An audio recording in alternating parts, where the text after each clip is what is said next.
சட்டப்பேரவை தேர்தலில் தமிழக மக்கள் மாற்றத்தை விரும்புவதாக பாரதிய ஜனதாவின் தேசிய செயலாளரும் அக்கட்சியின் தியாகராய நகர் தொகுதி வேட்பாளருமான ராஜா தெரிவித்துள்ளார். தேர்தல் பரப்புரையும் போது செய்தியாளர் ஐஸ்வர்யாவுடன் அவர் பகிர்ந்து கொண்ட தகவல்களை இப்போது பார்க்கலாம். நீங்க பிரச்சாரத்துல ஈடுபட்டு வரீங்க. மக்கள் மத்தியில தமிழகத்திலயும் சரி, உங்க தொகுதியிலும் சரி, பாஜகவிற்கு என்ன மாதிரியான ஒரு வரவேற்பு இருக்கு? அதாவது 22 மாதமாக மோடி அவர்கள் அரசினுடைய சாதனைகள் இளைஞர்கள் மத்தியில், ஏன்னா முத்ரா வங்கி கடன், மோடி அவர்கள் நீ don't be job seeker, be a job provider, நாம் வேலை தேடுபவராக இருக்கக்கூடாது, வேலை தருபவராக இருக்கணுங்கிறதுக்காக 10 லட்சம் ரூபாய் வரைக்கும் செக்யூரிட்டி இல்லாமல் ஷூரிட்டி இல்லாமல் கடன் கொடுக்குற திட்டத்துக்கு பெரிய வரவேற்பு இருக்குது. மகளிர் மத்தியில் இந்த ஆக்சிடென்ட் இன்சூரன்ஸு, லைஃப் இன்சூரன்ஸ், அந்த திட்டங்களுக்கு வரவேற்பு இருக்குது. ஆனால் இங்கே இருக்கிற மிகப்பெரிய குறைபாடு, இந்த திட்டங்கள் வீடு வர மக்களுக்கு போகாமல் இருக்குது. இங்கே பார்த்தா கச்சடா இல்லாமல் இருக்குது. 2 மாதமாக அதுங்கள 130வது வார்டில். ஆக இந்த மாதிரியாக நிர்வாகமே சரியாக செயல்படாமல் இருக்குது. ஆகவே மக்கள் மாற்றத்தை விரும்புகிறாங்க. அது மாற்றம் பிஜேபியாக இருக்க வேண்டுங்கிறதும் அவங்களுடைய கருத்தாக இருக்குது. அதனால் வரவேற்பு நல்லா இருக்குது. என்ன மாதிரியான வாக்குறுதிகளை நீங்கள் மக்களுக்கு கொடுத்து இந்த தேர்தல் பிரச்சாரத்தை நீங்கள் நடத்தி வரீங்க? ஒரு 2-3 முக்கியமான விஷயம். இங்கே ஒரு விமென்ஸ் காலேஜ் தவிர வேறு கிடையாது காலேஜ்.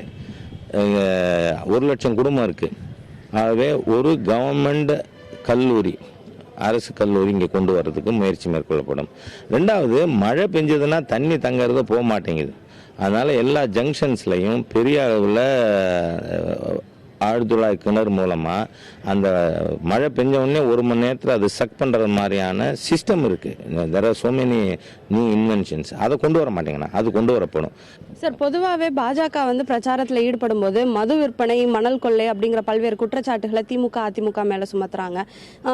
பல கட்சிகள் இதற்காக போராட்டம் நடத்திய போது பாஜக ஒரு பெரிய அளவிலான போராட்டம் நடத்தல. 11லயே நாங்கள் சிலம்பன் போராட்டம் என்று சொல்லி மிகப்பெரிய அளவில் அப்போ அகில இந்திய தலைவர் இருந்த நிதின் கட்கரி தலைமையில் நடத்தியிருக்கோம். மதுவை தமிழ்நாட்டில் அறிமுகப்படுத்தினதே கருணாநிதி அவர்கள். அதை இன்னும் ஸ்ட்ரெங்தன் பண்ணி அரசாங்கமே விற்கிறதுக்கு ஆரம்பிச்சு, தாய் உள்ளம் கொண்டவர்னு சொல்லிக் கொள்பவர் எந்த தாய் குழந்தைக்கு சாராயம் கொடுப்பா? ஆகவே பிஜேபி ஒரே ஸ்ட்ரோக்கில் மதுவில் கொண்டு வரும். 2வது, அதற்கான மாற்று எங்கள்கிட்ட இருக்குது. அந்த மொலாசஸை எத்தனால் தயாரிக்கிறதன் மூலமாக வர்ற ரெவன்யூ லாஸை காம்பன்சேட் பண்ண முடியும். 2வது, மது விற்பனைக்கு பதிலாக மணல் விற்பனையை பிஜேபி எடுத்துக்கொள்ளும் பொழுது, அரசாங்கம் எடுத்துக்கொள்ளும் பொழுது நிச்சயமாக அதற்கான ரெவன்யூ அரசாங்கத்துக்கு கிடைக்கும்.